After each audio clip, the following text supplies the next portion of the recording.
Pikir kalau kita mau bicara memperkuat posisi Wali Nangro, maka Wali Nangro adalah sosok yang dia tidak hanya mampu menjadi simbol pemersatu di Aceh, tetapi juga mampu melakukan kerja-kerja diplomasi ke luar Aceh dan ke luar negeri.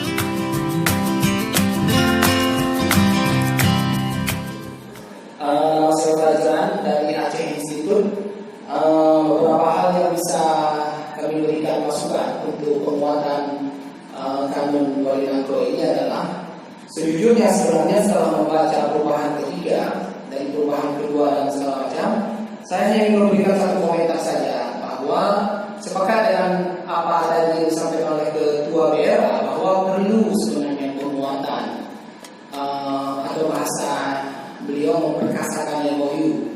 Nah, apa yang saya pikir hilang atau tidak ada dalam rancangan kanun ini adalah bagaimana memberdayakan Wali Nangro menjadi di duta untuk urusan-urusan di luar Aceh. Itu yang saya pikir tidak ada di sini.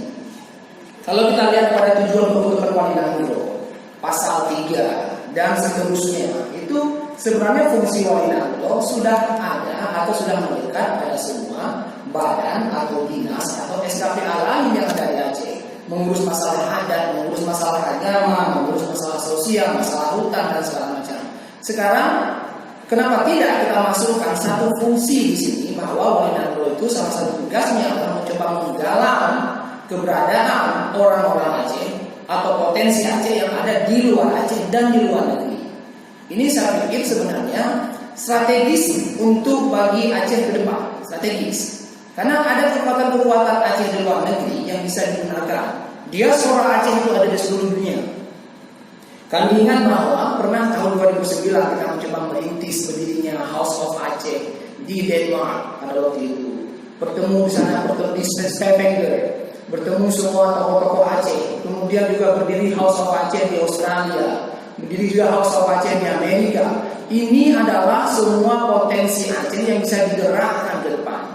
Jangan sampai nanti, betul apa yang disampaikan tadi bahwa posisi Wali Nangro dalam kacamata Indonesia tidak lebih hanya mengurus masalah adat. Lalu apa yang membuat kemudian keberadaan Wali Nangro signifikan kalau itu? Sudah cukup dengan MAA saja, kenapa Wali Nangro lagi? Kemudian semua fungsi-fungsi yang ada juga sudah melekat pada semua dinas yang ada.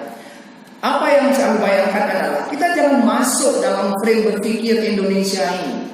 Frame berpikir yang sudah ada, kementerian di pusat, dinas di provinsi, lalu kemudian badan-badan yang kita buat yang miniaturnya kita masukkan lagi di dalam sistem Wali Nangro. Kita fokus aja sekarang bahwa yang missing di sini, yang hilang di sini adalah bagaimana memfungsikan Wali Nangro untuk menggalang semua kekuatan, potensi-potensi SDM Aceh yang ada di luar. Yang ini sebenarnya mudah-mudahan tidak melanggar dari isi MOU dan tidak melanggar dari isi UPA. Dan tinggal nanti prosesnya bagaimana anggota Dewan yang terhormat mencoba membangun komunikasi untuk mempengaruhi menteri di sana untuk mengesahkan ini. Toh tidak ada yang kita langgar. Kita tidak bicara soal separatisme baru di sini. Kita bicara bagaimana membawa pulang semua potensi kekuatan-kekuatan Aceh yang ada di luar, lalu kemudian mendorong ini supaya Aceh bangun lebih cepat. Kita bisa pakai narasi-narasi yang ada di sini. Misalnya salah satu tujuannya adalah mempersatukan rakyat Aceh. Tidak berhenti pada mempersatukan rakyat Aceh yang ada di Aceh, tetapi mempersatukan rakyat Aceh dimanapun, di luar Aceh, di luar negeri, dimanapun. Nah ini saya pikir kalau kita mau bicara memperkuat posisi Wali Nangro, maka Wali Nangro adalah sosok yang dia tidak hanya mampu menjadi simbol pemersatu di Aceh, tetapi juga mampu melakukan kerja-kerja diplomasi ke luar Aceh dan ke luar negeri. Baru kita bicara bangsa Aceh, bangsa Delbe. Untuk baru kita bicara soal bagaimana menggalang solidaritas orang-orang Aceh di luar negeri. Baru bicara bagaimana meningkatkan lobi Aceh dan harga Aceh di Jakarta.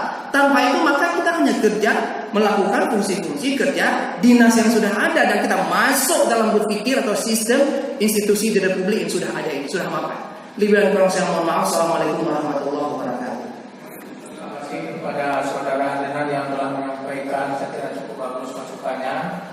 Nah, nanti akan dibahas oleh tim pembahas. Selanjutnya di sini kami Bismillahirrahmanirrahim. Acara pembukaan rapat dengan pendapat umum terhadap rancangan tentang perubahan kedua atas Kanun Aceh Nomor 8 Tahun 2012 tentang Lembaga Wali Nanlo, Senin 2 September 2019 dimulai. Belanda pemerintahan kolonialis, segala sesuatu produk regulasi yang dilahirkan oleh kolonial Belanda itu disebut dengan peraturan perundang-undangan, bukan lagi ada pergeserannya. Jadi akhir ada menurut Prof. Terhar, Prof.